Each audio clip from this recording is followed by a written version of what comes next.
The letter arrived on a Tuesday morning, and Patricia Loomis read it standing at her kitchen counter in Norwich in her dressing gown, one hand pressed flat against her sternum as though she needed to keep something inside her chest from escaping. She had been alone in the house for 31 years. She had built a career from nothing, managed teams of 40 people, run a hotel operation with the quiet authority of someone who had never once needed to be told how things worked. She had been capable and reliable and entirely, achingly alone.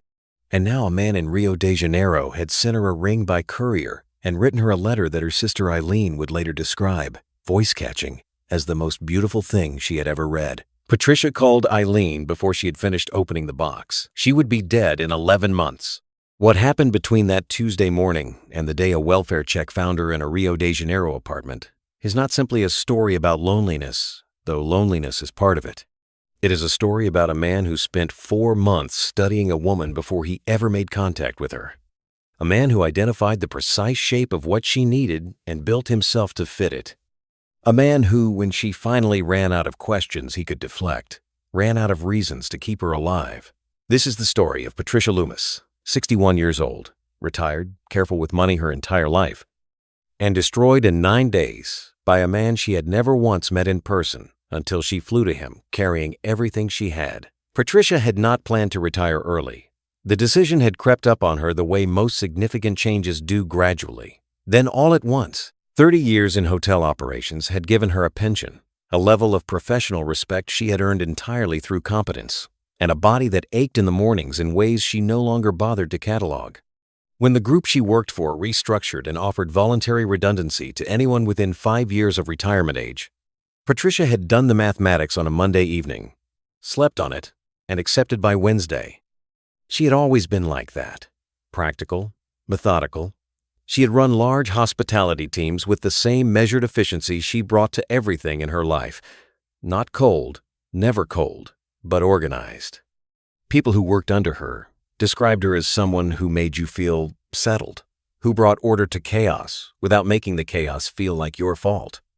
She had an instinct for what people needed before they articulated it, which had made her exceptional at her job and, in quieter ways, something of a natural caretaker in every room she entered. The terraced house in Norwich had been paid off for 6 years. She had no debt, a careful savings account representing 3 decades of modest living, and a pension that would cover her comfortably. By the measures most people applied to a life, she had done well. What she had not done was build the part that was supposed to exist alongside the career, the partnership, the shared meals, the person who knew where she kept the spare keys and remembered how she took her tea. She had come closest in her late 30s, a relationship of nearly 4 years with a man who had ultimately chosen a position abroad and had not, in the end, invited her to follow. She had not been devastated. She was not a woman who performed devastation, but something had shifted in the aftermath. Something quiet and private that she had never entirely articulated to anyone, including Eileen. She had filled the space with work for 20 more years, and then the work had ended. Retirement arrived with a silence she had not anticipated. The house, which had always felt full of purpose because she had things to do in it, began to feel like a space she was simply occupying. She was not depressed. She was not incapable. She simply missed having something that required her. She had spent 60 years being needed by institutions, by teams, by guests, by operational systems that depended on her steady hand, and had arrived at the point where none of those institutions needed her anymore, and discovered that she had very little practice at needing things herself. She developed habits that she recognized, with the dry humor that was one of her defining qualities, as the habits of someone actively resisting idleness. She walked every morning, the same route through a park near her house, in all weather. She joined a book group that she found largely unsatisfying but attended consistently. She had been a reader her whole life but had always read alone, and reading in committee, with the requirement to have opinions ready by a specific date, took something out of it. She visited Eileen on the second Sunday of every month.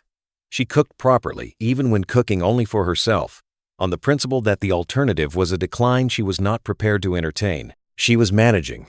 She was not flourishing. There is a considerable distance between those two conditions, and Patricia, who was honest with herself in the way that people who live alone necessarily become, knew exactly where on that distance she stood. There were afternoons more of them than she would have admitted to anyone when the house felt less like shelter and more like evidence. Evidence of time passing without accumulation. She had friends, genuine ones, but friendship at 60 has a different texture than friendship at 30. Everyone is busier with their own lives, their own families, their own obligations. The spontaneity that had characterized her social life in her 30s had given way to scheduled lunches and occasional phone calls, warm but contained. She was not isolated. She was simply aware, in a way she had not been before retirement removed, the daily structure that had muffled the awareness of how much of her life she experienced alone. It was a younger colleague, packing up on her last day, who had suggested the international social platform. She had described it as being for people who wanted to connect with others from different cultures, language exchange, shared interests, conversation with people from parts of the world you might never otherwise encounter. Patricia had downloaded it that same evening, partly out of curiosity and partly because the house was very quiet and she had already finished the book she was reading. She had not been looking for love. She had been looking, in the honest and unglamorous way of it, for something to do. She found Rodrigo Feitosa instead. His first message arrived 8 days after she created her profile. It was careful and intelligent, not overly complimentary, not rushed. He introduced himself as a civil engineer based in Rio de Janeiro, working primarily on infrastructure contracts across South America. He had come across her profile because of her mention of having traveled extensively for work, and her interest in architecture. She had listed it as something she had developed late, through years of assessing hotel properties and learning, slowly, to see buildings as more than function. He said that he found people who came to an interest late more interesting than those who had always had it. That there was something in discovering a thing at 40 that you missed at 20 that told you something real about a person. It was a good opening. It was not the opening of a man who was rushing. It was the opening of a man who had spent 4 months reading her public social media and understood exactly which door to try first. Patricia responded that evening. She was measured in return. She had not come to the platform looking for this and did not intend to embarrass herself by seeming eager. She asked him about the infrastructure work, what specifically it involved, which projects he found most meaningful. She was genuinely curious.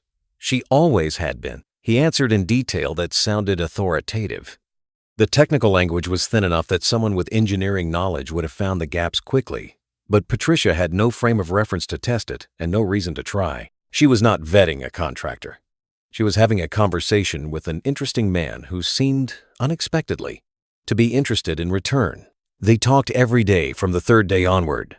The first month established a rhythm that Patricia later described to Eileen as feeling entirely natural. Morning messages, sometimes just brief a photograph he had taken on a site visit, a question about something she had mentioned the day before. Evening calls on the platform, sometimes 40 minutes, sometimes 2 hours. He was a good listener. He asked questions and then remembered the answers, referencing things she had said weeks earlier in ways that made her feel genuinely attended to. She had spent 30 years being competent and was not accustomed to being attended to. He had also, with a precision she could not have recognized because it looked nothing like calculation, begun feeding her the story of himself.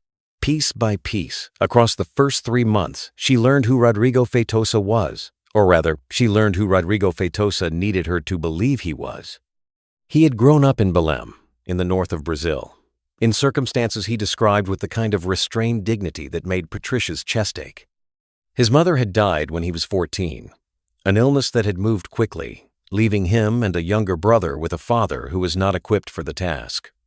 He had worked from the age of 15. He had put himself through university by taking construction work on weekends and in summers, had graduated with honors in civil engineering, and had built a career through sheer endurance. He described none of this as victimhood. He described it as simply what had happened. That measured quality, the absence of self-pity in a story that warranted some, was, for Patricia, deeply compelling. He had been in a serious relationship in his early 30s with a woman who had, he said quietly, been unable to understand what he was trying to build. She had wanted a man who was already finished rather than one who was still becoming. He did not speak badly of her. He said only that it had taught him what he valued, and that loyalty was at the top of the list. He was looking, he said, without pressure and without performance, genuinely, calmly looking for a woman who understood that a life was something you constructed together not something you arrived at separately and then tried to merge. Patricia was 61 years old and had spent her career constructing things. She knew exactly what he meant. She noticed other things too. In those early months, things she filed away not as warnings but as evidence of character. He never asked her about money. He never made her feel that her financial position was relevant to what he felt for her. He talked about her work with genuine curiosity, asked follow-up questions about hotel management that no one in her personal life had ever asked, seemed to find her professional history genuinely interesting rather than politely tolerating it on the way to something else. When she had a difficult day, a bureaucratic frustration with the pension administrators, a disagreement with a neighbor over a boundary fence, he listened with the full weight of his attention and asked what she needed from the conversation before offering any response. She had never, in 61 years, been asked that question. She told Eileen at the end of month 1, "I think I've found someone real." Eileen had felt the first quiet flutter of concern and had swallowed it. Her sister sounded happier than she had in years. Eileen chose to trust that. The ring arrived by courier on a morning in the 4th month. Patricia had not expected it. The proposal had come 3 days earlier, during a long evening call, and she had said yes while sitting on the edge of her bed in Norwich in a way that felt simultaneously surreal and entirely right. She had been engaged before, briefly, in her early 30s, a short-lived arrangement that had dissolved without drama, and she had not expected to be engaged again. She had stopped expecting a great many things. The ring was beautiful, silver, with a stone she did not know the name of a deep blue that he had told her, in the note accompanying it, was the color of the Atlantic from the hill, where he had taken her photograph in his mind the first time she had described herself to him. The letter inside the box was 3 pages in small, careful handwriting. Eileen heard Patricia's voice when she called and recognized something in it that she had not heard in a very long time. She recognized joy. Not excitement, not giddiness joy, the kind that is slower and quieter and sits in the chest rather than the throat. She swallowed her reservations for the 2nd time and told her sister she was happy for her. The financial requests began the following month. The first came framed as a temporary inconvenience, a property deposit on an apartment in Rio that they would live in together once the logistics of Patricia moving were sorted. There was a window on the property, Rodrigo explained, that would close within 10 days. He had the funds tied up in a contract payment that was delayed by bureaucratic process. Not unusual in his line of work, he said, with a dry humor that Patricia recognized as characteristic. He would return the amount within 3 weeks at most. Would she be in a position to bridge it? The amount he named was £12,000. Patricia transferred it within 48 hours. She was not naive.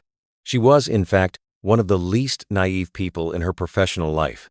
A woman who had managed hotel finances, negotiated supplier contracts, and let people go with quiet efficiency when the situation required it.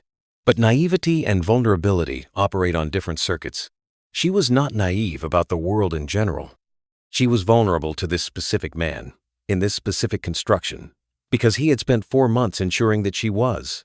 Every piece of the emotional architecture he had built, the dead mother, the self-made career, the carefully placed theme of loyalty, the ring, the letter had been laid in service of this moment. When the request came, it did not feel like a request from a stranger. It felt like helping the person she loved through a temporary difficulty. It felt like being a partner. That is what he had been building. Not a romantic relationship, a context in which financial requests would feel like love. The 3 weeks passed. The repayment did not come. Rodrigo was apologetic and specific. The contract payment had been further delayed. There was a legal dispute with a subcontractor that was holding everything up. He would resolve it. He hated asking her to be patient. He hated, he said, that their beginning had this complication in it, when she deserved nothing but ease. She told him it was fine, and she believed it was. The second request came 6 weeks after the first. Legal fees associated with the contract dispute, he had engaged a lawyer in Sao Paulo, and the retainer was substantial. £22,000 this time, returned once the dispute resolved and released the project funds. Patricia transferred it in 2 installments over 10 days. She did not tell Eileen about the transfers. This was not deception on her part, or not primarily. It was the particular privacy of someone who has decided that the concern of the people who love them is a kindness they cannot currently afford to receive. She knew what Eileen would say. She knew it would be said with love and with the specific worry of a woman who had watched her sister wait a very long time for something good. She also knew, with the settled conviction of someone who has made a decision and committed to it entirely, that Eileen was wrong. She was not being deceived. She was being a partner. Partners carried each other through difficulties. That was the entire point. She had spent 61 years watching other people be partners and had never had the opportunity to practice it herself. She was not going to fail at it on the basis of a temporary cash flow problem that would resolve in weeks. What made the construction so effective, what Fernando Quiros would later describe as the operational core of Rodrigo's method, was that each financial request arrived embedded in an emotional moment. The first request came the day after a call in which he had described, with apparent vulnerability, how frightened he was of losing her. The second came 3 days after she had told him, in a moment of unexpected candor, that she had never in her adult life felt as secure as she did in his company. He had listened to that confession, paused, and then said quietly that he hoped he would never give her cause to doubt it. The request arrived 72 hours later. The sequencing was not accidental. The emotional peak was the preparation, and the financial request was the harvest. He had done this enough times to understand that a person in the full warmth of feeling is a person in whom the calculative instinct is at its lowest. The third request came at month 8, a bridging loan for a separate project, one that would, once it completed, eliminate the liquidity problems entirely and allow him to begin the process of properly planning their life together. He described the project in detail that Patricia accepted without examining too closely, because she was not, by this point, in the mode of examination. She was in the mode of trust. She had committed to this man. She had worn his ring for 5 months. She had told her neighbors, her former colleagues, the woman she occasionally had coffee with on Fridays. She had told them all, 40,000 pounds. She transferred it across 3 weeks, in portions that felt less alarming as individual amounts than they would have as a single sum. She had, by this point, sent him 74,000 pounds. She had her savings account, her pension, and the equity in the Norwich house. It was sometime in month 9, she could not have said precisely when, because the shift was gradual rather than sudden, that she began thinking about the house. He had not asked her to sell it. He had been careful about that. What he had done, across dozens of conversations, was describe in loving and specific detail the life they would build in Rio. The apartment they had deposited on the one she had never seen photographs of beyond a single image that turned out to be stock photography, though she had not searched for it. The neighborhood where they would walk in the evenings. The cafe he wanted to take her to on her first morning there. He had built a future in language, brick by brick, until it felt more real than the quiet terraced house in Norwich where she sat alone having these conversations. She had done the arithmetic herself. The house plus her savings, minus what she had already transferred, would be enough to begin properly, enough to arrive without depending on him financially, enough to start the chapter she had been promised. She contacted an estate agent in October. The house sold in 6 weeks to a young family. She packed what she intended to keep into Eileen's spare room, gave away what she didn't, and forwarded her post. She had one conversation with Eileen about the decision, one real conversation, not the careful, optimistic reports she had been giving for months. She told her sister she knew it looked extreme from the outside. She told her she had never been surer of anything. She told her that she was not a woman who made impulsive decisions, that she had thought about this carefully, that she had done the mathematics. Eileen listened to all of it. She recognized every word as something her sister genuinely believed, because Patricia had never been a woman who said things she did not mean. Eileen told her to be careful, in the way that people say be careful when they mean please don't do this, but have already understood that you are going to do it. She told her she loved her. She told her to call as soon as she landed. Patricia flew to Rio on a Thursday evening, carrying 187,000 pounds of a life, carefully saved, and a ring she had not taken off in 8 months. Rodrigo was at the airport. This had surprised investigators initially, when they reconstructed the timeline. Meeting her in person represented an exposure he did not need. There were operational reasons to have sent a car, to have maintained the distance he had preserved for 11 months. But Rodrigo had always understood that the operation was not purely financial. It required her full trust, her physical presence in his city, and her continued willingness not to ask the questions she was beginning to accumulate. Meeting her himself, being warm and present and everything the screen had promised, bought him what he needed. 2 more days. He was, by all accounts, exactly what he had appeared to be. Tall, physically striking in the way his photographs had suggested, attentive in the way of a man who understood that attention was currency. The apartment he brought her to was real, a rental in a mid-range neighborhood in the north of the city, presentable enough to be credible. The first evening he cooked for her. He poured wine and asked her about the flight, and looked at her with the particular quality of focused regard that she had felt through a screen for 11 months, and that was, in person, even harder to resist or interrogate. She called Eileen on day 2. She sounded tired but happy. She said it was hot, hotter than she had prepared for. She said the apartment was not what she had expected, but that it had a quality to it. She said Rodrigo was everything she had hoped. She said she thought she had made the right choice. Eileen thanked God, quietly, and let herself believe it. On day 4, Patricia asked to see the property they had put a deposit on. The request was reasonable. She had transferred £12,000 toward a deposit on an apartment that was supposed to be their home. She wanted to see it. She had mentioned it lightly in conversation on day 3, and Rodrigo had redirected smoothly. There was some paperwork that needed finalizing before she visited. A technicality with the agency. He would arrange it by the end of the week. She had accepted this. On day 4, she asked again, more directly. He gave her a different version of the same answer. She noted the difference, but filed it under the category she had been filing things in for months. Temporary complications that he was managing. He was a busy man. Infrastructure contracts were not simple.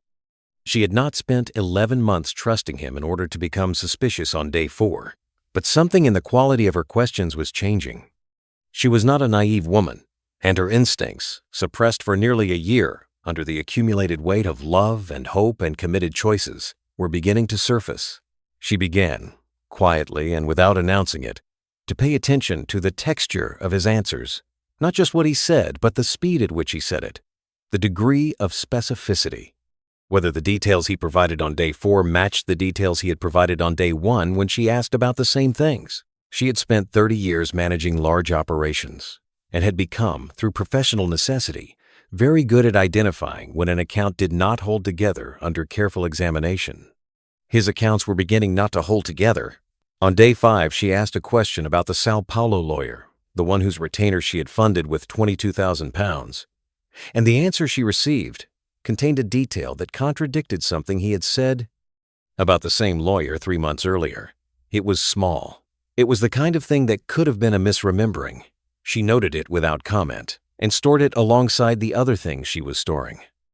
On day 6, she asked to meet the business partner, a man named Claudio she had heard mentioned dozens of times across 11 months of conversations, the person who managed the financial logistics of Rodrigo's contracts. She had accepted his existence so completely that she had stopped questioning whether he was real. Standing in the apartment on a warm evening, watching Rodrigo's face process the request, she found herself noticing something she could not have articulated, a fraction of a second in which nothing moved behind his eyes.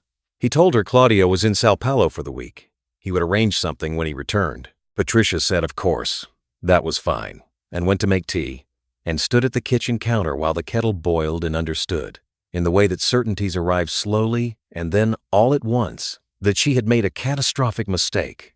She did not say this to Rodrigo. She had spent 61 years being a practical woman, and practical women do not announce what they have understood until they have decided what to do about it. She called Eileen that evening from the bathroom with the tap running.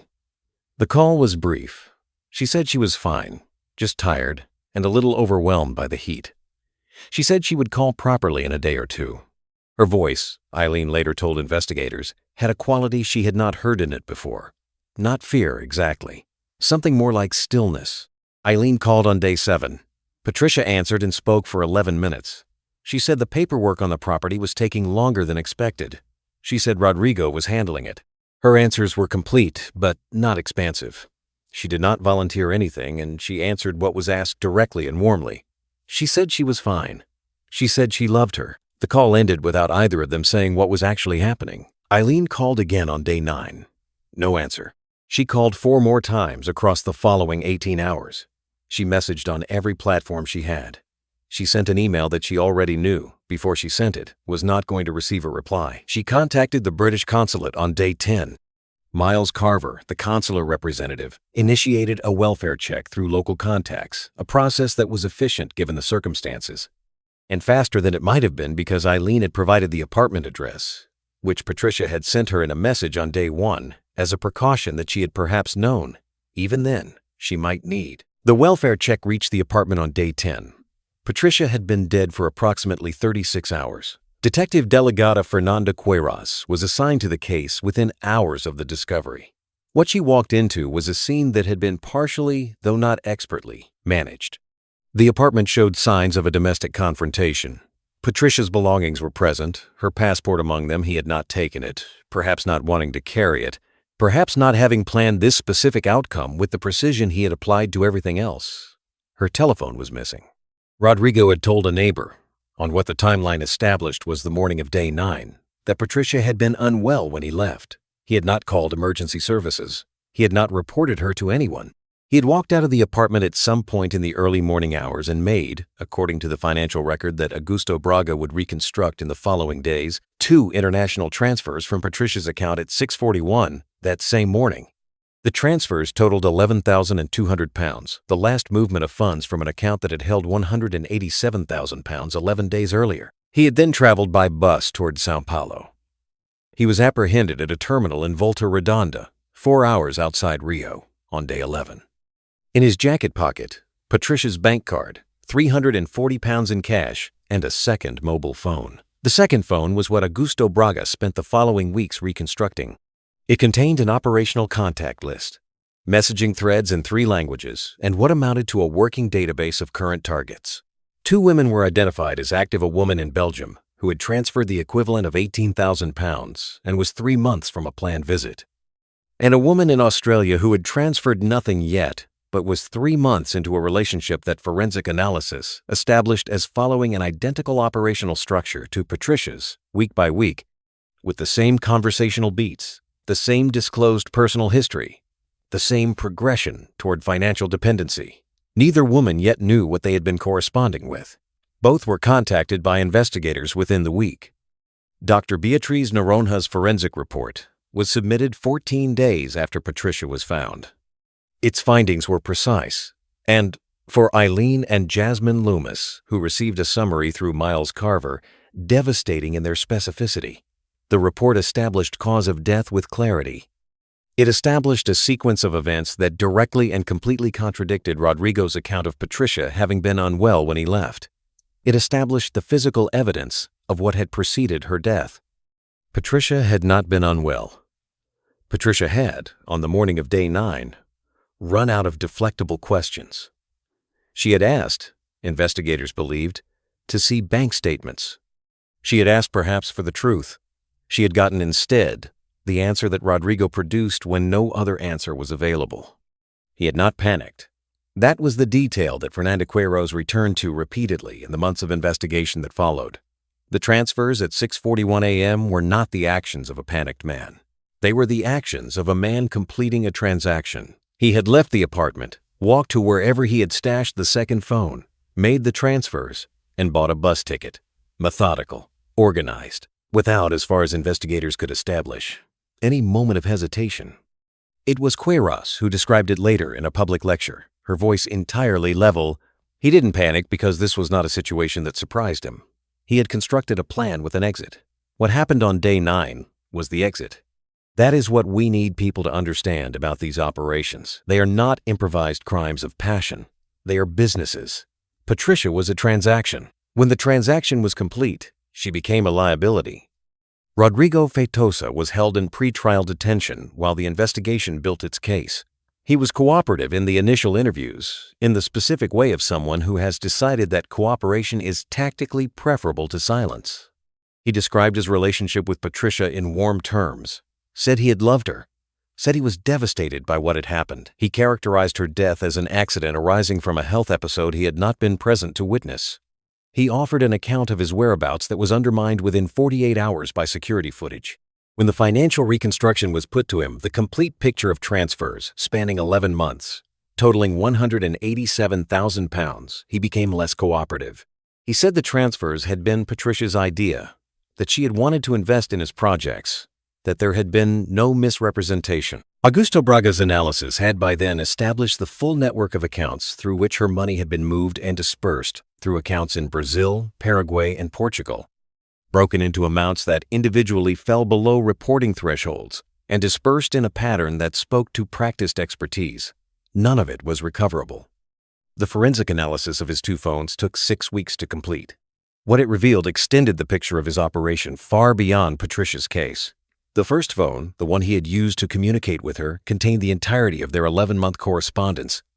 And embedded within that record were operational notes in Portuguese that he had made to himself and not deleted, apparently not anticipating that the device would be examined. The notes tracked Patricia's emotional state across key junctures, assessed her financial position at different points in the relationship, and mapped the timing of financial requests against specific emotional peaks, moments when she was most invested, most committed, most unlikely to ask difficult questions. It was a document of extraordinary coldness. Investigators who read it described the experience of doing so in terms that were uniformly stark. He said nothing about the 2 women on the second phone. He said nothing about the 2 German women and the Canadian woman who had preceded Patricia in his operational history, 3 prior targets that investigators identified through the contact database and cross-referenced against fraud reports in Germany and Canada. None of the 3 had come forward publicly. One could not be located. Investigators were not certain she was still alive. The trial lasted 13 months. The prosecution presented the financial evidence, the forensic findings, the digital forensics from both phones, testimony from Augusto Braga on the money movement, testimony from Fernanda Quiros on the investigative timeline, and the video-linked testimony of Eileen Moss from a room in Norwich. Eileen spoke for 11 minutes. She described her sister.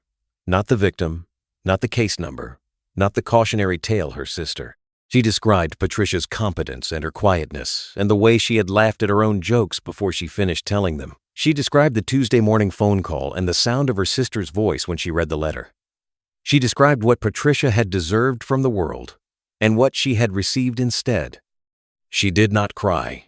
Miles Carver, who watched the testimony from a seat in the gallery, said afterward that she had been the most composed person in the room and that it had been the most difficult thing he had ever witnessed.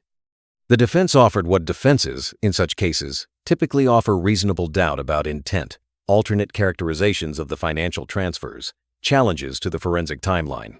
The jury took 4 days. Rodrigo Feitosa was convicted on all counts: homicide, fraud, and criminal association.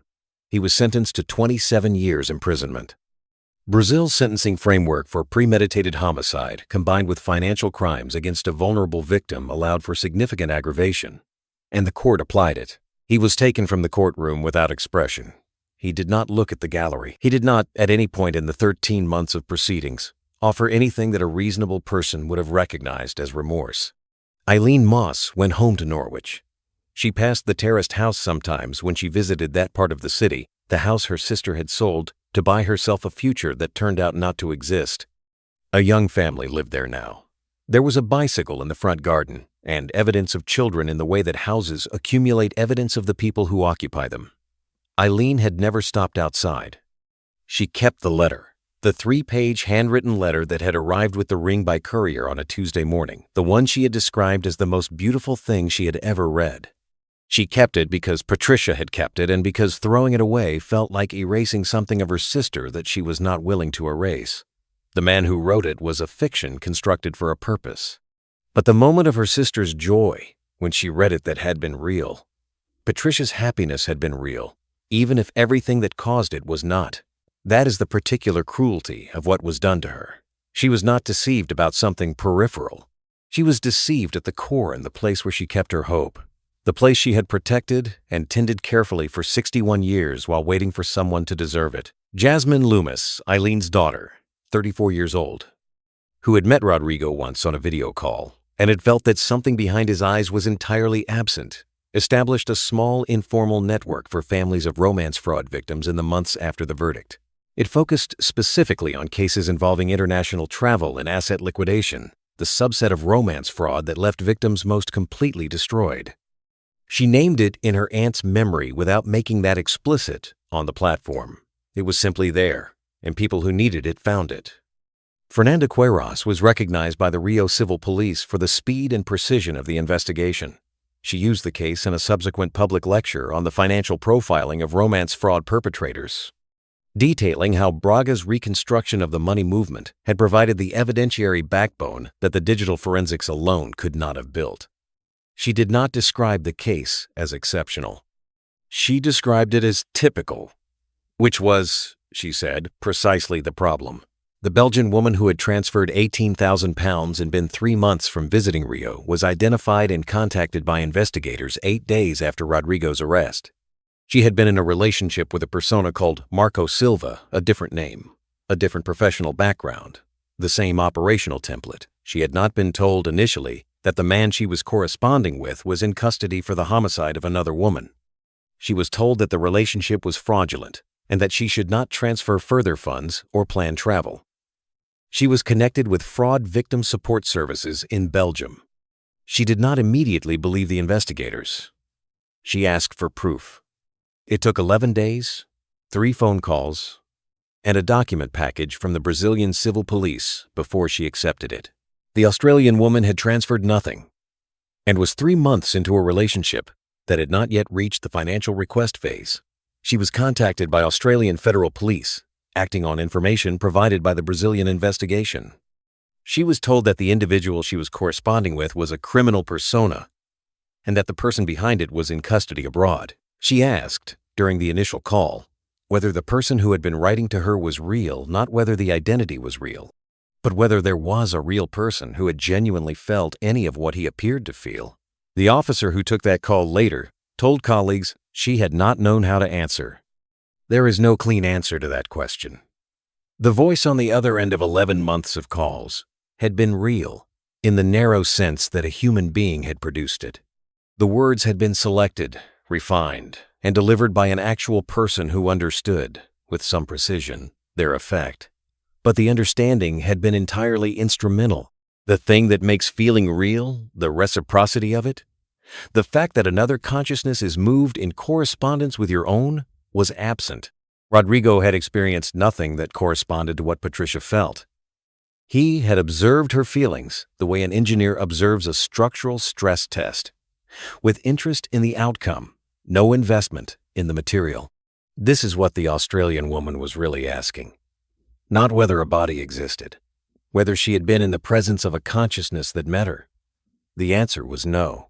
She had been in the presence of something that had mapped her and then performed for her, and then, when the performance had extracted what it could, would have moved on without a backward glance. The grief she felt at discovering this was genuine grief. It was grief for a relationship that had never existed, which is its own particular variety of loss. One that leaves survivors uncertain of their right to mourn, because what exactly have they lost? The answer is their trust in their own perception. Their confidence in the signals that told them someone was real. That is not a small thing to lose. It takes years to rebuild, and for some people it does not fully rebuild at all. What Rodrigo Feitosa built over 11 months was not, in the technical sense, complicated. It required patience, linguistic competence, a thorough understanding of emotional psychology, and an absence of conscience that allowed him to pursue all of it without interruption. The patience was the most unusual element. 4 months of research before first contact. 11 months of daily investment in a woman he intended to destroy. Most crimes of this nature are faster. Most criminals are less disciplined. He had done it before the 2 German women and the Canadian identified by investigators. The history of suspended fraud convictions in Brazil. The restraining order that had lapsed and been expunged from the accessible public record. He had refined the operation across iterations the way a professional refines any process. The civil engineer persona had been selected because it provided authoritative technical language, an international professional footprint that explained absence and travel, and a plausible income large enough to make the initial financial requests seem anomalous and temporary rather than habitual. The dead mother, the self-made career, the theme of loyalty, and having been hurt by a woman who didn't understand each element had been chosen Because it reliably activated something in a particular type of target. The specifically identified type: a woman of financial stability, recent life transition, private emotional hunger, and a deep, long-practiced instinct for loyalty. Patricia Loomis fit every parameter. He had identified her from public social media before he ever made contact. The retirement announcement was public. The paid-off house was implied. The personality, the generosity, the quiet sentimentality, the pride in her own loyalty was visible to anyone who read carefully enough. He had read, very carefully, what Fernanda Queiroz said in her lecture, and what bears repeating precisely because it is difficult to absorb. He didn't trick a lonely woman. He identified a capable, intelligent, emotionally generous person, studied her for months, and then built a persona specifically calibrated to her. The mistake people make is assuming that the victims of these operations were somehow simpler or more credulous than the rest of us. Patricia Loomis ran hotel operations with 40 people under her direction for 3 decades. She was not credulous. She was targeted by a professional who had years of practice at identifying and exploiting the specific kind of trust that competent, generous people extend when they finally decide someone is worth extending it to. Romance fraud of this scale and sophistication is not a crime of opportunity. It is a crime of design.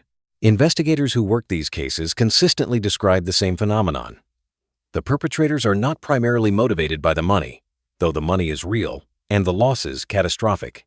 They are motivated by the exercise of control. The financial destruction is the measurable outcome. But the actual project, the thing that the Rodrigo Feitoses of the world invest months of careful work in, is the complete subordination of another person's judgment to their own purposes. The money is proof that they succeeded.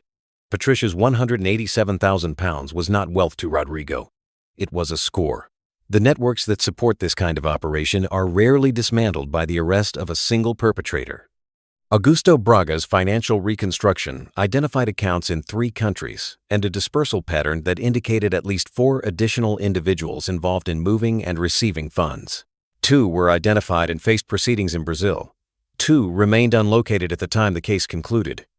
The infrastructure, the methods, the databases of potential targets, the operational templates does not disappear when one operator is removed from it. It is inherited by the next. This is not said to induce despair. It is said because understanding the industrial scale of these operations is the first requirement of defending against them. Patricia was not chosen randomly. She was researched, selected, and approached with a precision that her own professional instincts should theoretically have recognized and would have in any other context. The context was love. In that context, the instincts that had served her for 30 years went quiet. Because love is the one domain in which we have collectively agreed that scrutiny is a form of failure. That to verify is to distrust. That to interrogate is to withhold. The people who run these operations understand this better than we do. They count on it. They build their entire architecture on it.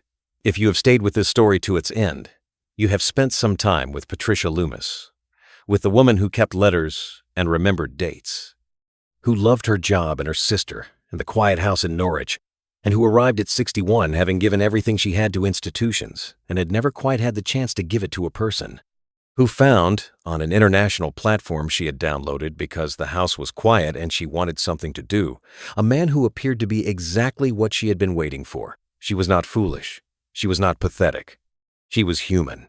In the most complete sense of that word, she needed connection. She extended trust. She stayed loyal past the point where loyalty was serving her because loyalty had always been a point of pride. These are not weaknesses. They are qualities. They are, in fact, qualities that most of us would claim for ourselves. Eileen Moss said it best, and she said it without hesitation, in the statement she gave to a British documentary team 14 months after the verdict. Patricia was not lonely in a pathetic way. She was lonely in the way that anyone is lonely, when they've spent their whole life being capable, and no one has ever just taken care of them back. That's not a weakness. That's a human being. And I need people to understand that before they decide they would never have done what she did. You don't know what you would have done. You don't know until someone finds the exact right gap in you and decides to climb through it. The Norwich house has a bicycle in the front garden now, and the evidence of children in the window. Eileen passes it sometimes. She has never stopped outside. The ring is in a box in Eileen's spare room, next to the letter. She has not opened the box in 2 years.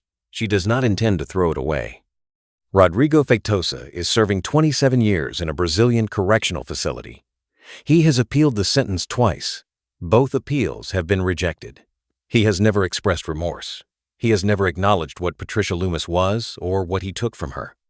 In the only statement he made to press, delivered through his attorney early in the proceedings, he described the charges as a mischaracterization of a private relationship.